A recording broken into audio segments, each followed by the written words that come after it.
Welcome back from the video you just watched, my country people. As you can see, former President Buhari is moving to join the new coalition to work against his predecessor or his successor in the next election because of the hardship in Nigeria. Former President Buhari said President Bola Tinubu's 2 years in office were wasted without tangible results. Tinubu said former President Buhari said Tinubu's administration is the most incompetent and disconnected Nigeria has ever had. Everyday People's Voice reports that former President Buhari stated this while assessing Tinubu's second anniversary in a statement made yesterday. The former president said no other administration imposed hardship and hunger on Nigerians like Tinubu. He said in just 2 years, President Bola Ahmed Tinubu's administration has proven to be one of the most incompetent, disconnected, and anti-people governments in Nigeria's democratic history.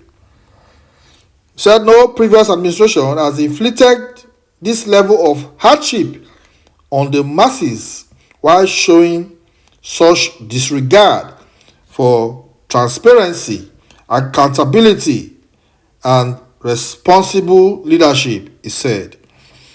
Also, the former presidential candidate of the People's Democratic Party, Atikü, noted that not only did Tinubu impose poverty on citizens, but he also failed in transparent governance. He said this government has not only deepened poverty across the country, but it has also set new records in wasteful public spending. At a time when millions of Nigerians are struggling to survive, government officials are living in excess and approving budgets that benefits the elites at the expense of the common man. He said that apart from being the poverty capital of the world, Nigeria has, under this administration, emerged the capital of malnourished children in Africa, having beaten Sudan, a nation that is at war. According to the Global Hunger Index 2024, our country is one of the most affected by hunger and malnutrition, occupying the 18th position, he stated. Atikü assured Nigerians that a new coalition that would unseat the current administration is underway. A coalition that even the former president Buhari has agreed to be part of. He continued and said policy after policy under this administration has targeted the poor while providing relief and advantage to the rich. He said from healthcare to education to identity management and basic public services, Nigerians are now faced with class-based system where the wealthy enjoy VIP treatment and the rest are left behind.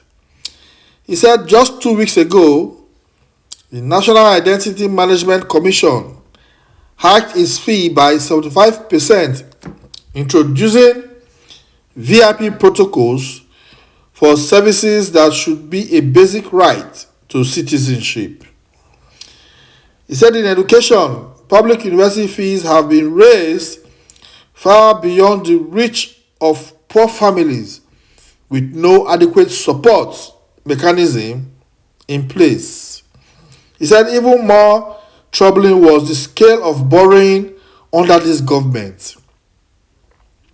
He said when President Tinubu assumed office in 2023, Nigeria's total public debt stood at approximately 49 trillion naira. So, but in just 2 years, that figure has skyrocketed to 144 trillion, which is a 150% increase, with more foreign loans now being requested, which could push the debt to 183 trillion.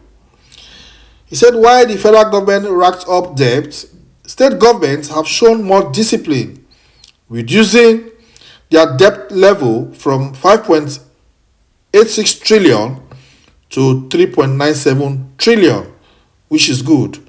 He said the implication is clear. The federal government under Tinubu is the primary driver of Nigeria's current debt crisis.